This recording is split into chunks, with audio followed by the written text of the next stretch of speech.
What's going on, guys? Welcome to another video. We're checking in with Patrick from Lambda School. We haven't made a video with him in forever. In fact, he recently had a job interview where he's going to show us what they wanted. He talks about a little bit what the screening interview was like, and he shows us the email where they gave him the request of, whatever they wanted him to make.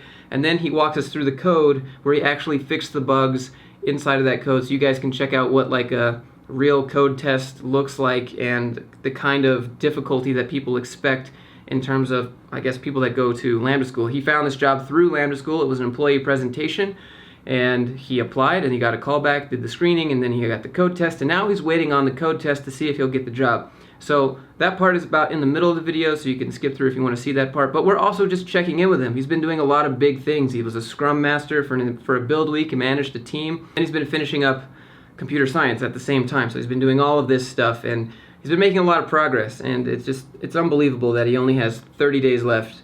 So 1 month from now, March 15th, he'll be graduating Lambda School. Hopefully he has a job by then. I mean, the way he showed me this app should be going good. If you don't know what Lambda School is, it's a code school, 7.5 months, soon to be 9 months long. You don't pay anything until you get a job in the industry that they teach you. So if they teach you UI, then you have to get a UI job. If they teach you web development, you have to get a web development job. You don't pay anything until you get a job with a salary making $50K, and then you pay 17% of your income back for 2 years, or up to $30,000, or you can pay up front, which is $20,000. If you're interested in Lambda School, there's a link down in the description. If you sign up with that link, you help support the channel. I'm not getting paid up front to make these videos.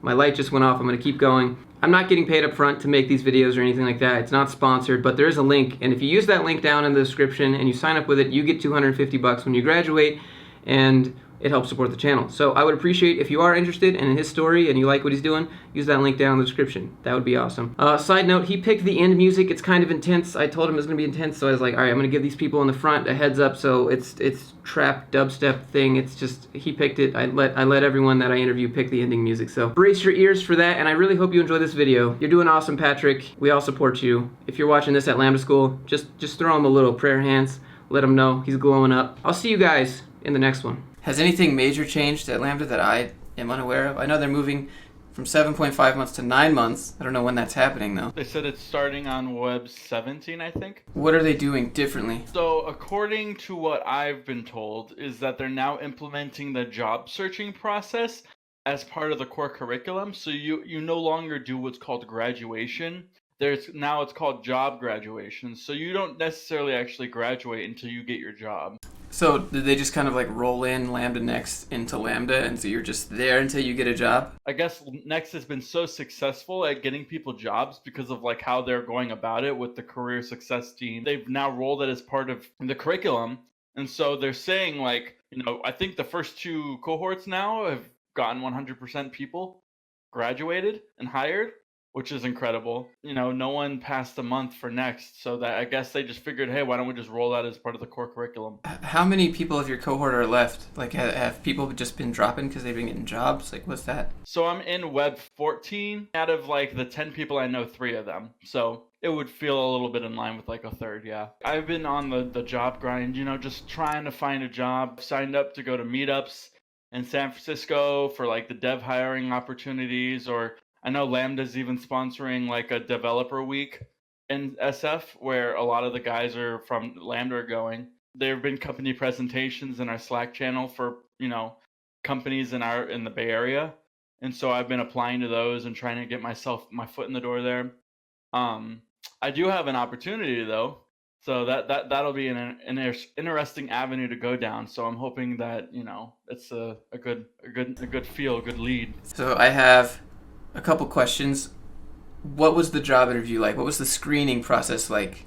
So basically, the interview process wasn't actually that bad. He let me know in the email when am I available within the next week to chat on the phone, and he said don't be you don't need to study or anything like that. It's a non-technical interview. It's just she's asking me like what my interest in the company is, what my experiences have been like, etc. If I've had any experience in the industry or any of that stuff that they work in. We had a good chat. My previous experience working at in USPS or Costco, because I used to do a lot of logistics with those companies. Nabis is a logistics company, so it helps carry over. And so he was very interested in that. So he sent me a code challenge like immediately after the call. Since I had stuff I had to finish up for the day, I waited till Thursday to do it.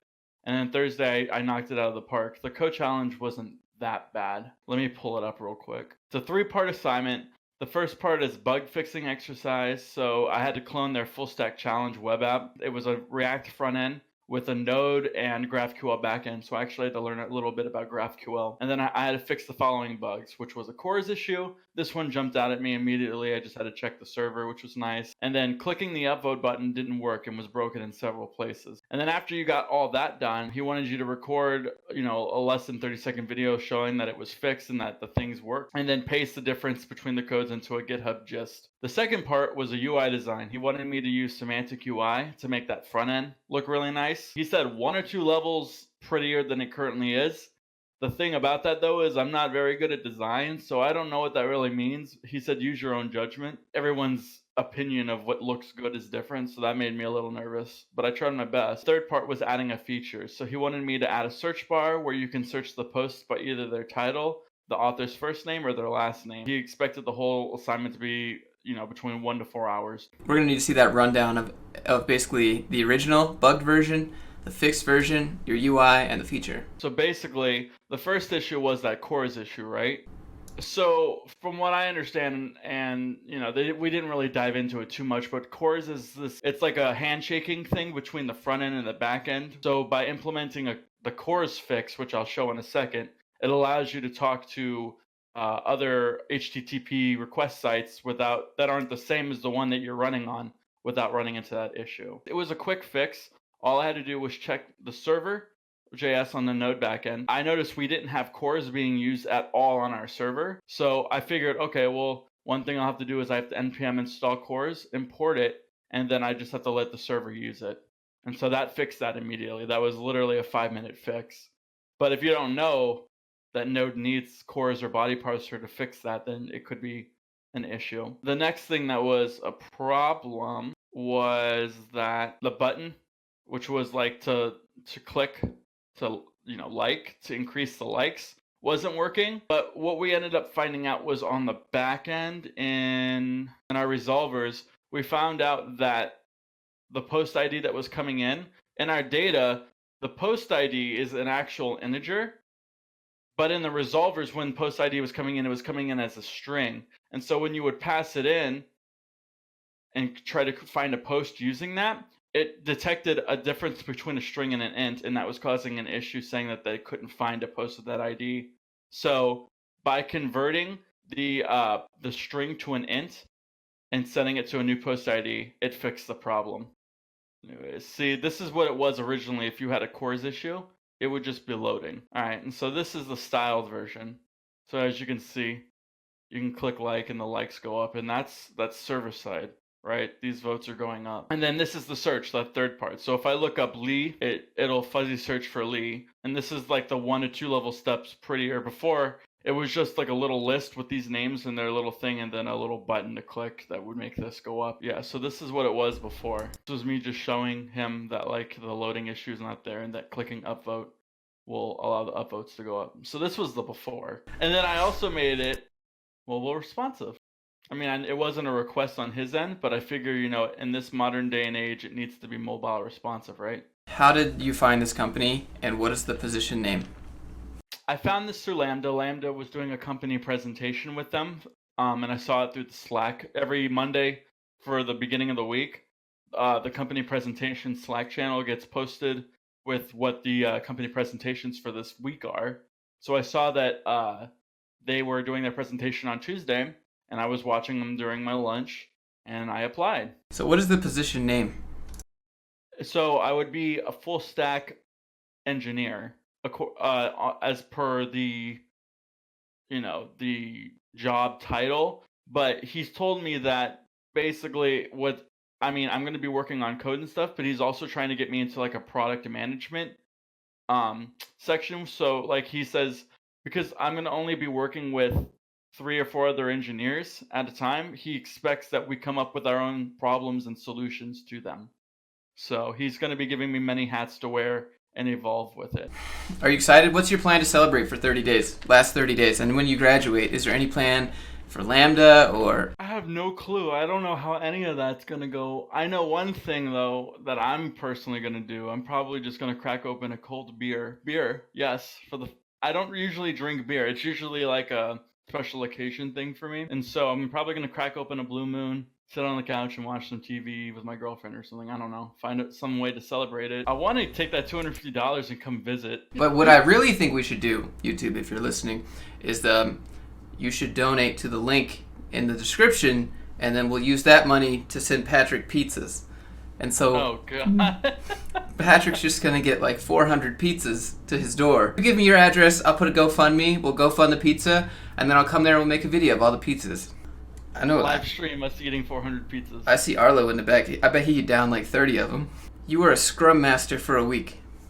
Yes, I was, actually. Why didn't you talk about that? You should tell us all about your project management duties. We're interested in you taking the lead. Tell us how you led that team. So, let me just before we talk about that journey, let's talk about how we got there. The Friday before the project week, which is the week when I was the Scrum Master, we were told we would have a choice. We could either be part of something called Build Weeks, which was a new thing that Lambda was implementing instead of project weeks, so that, people in earlier cohorts and newer cohorts coming through would have more projects to put on their resume instead of just having like little show and tell GitHub repos that they've worked on. So I ended up choosing was Build Week because I was told I'd be a Scrum Master. And what a Scrum Master is basically a project lead. You don't necessarily code, you just fill in where needed, and you direct everybody to get their job done so that everyone pulls the team together and gets the product done. And I like that kind of stuff, right? Like I love being able to dip my hands where needed, but being able to also check up on guys and stuff.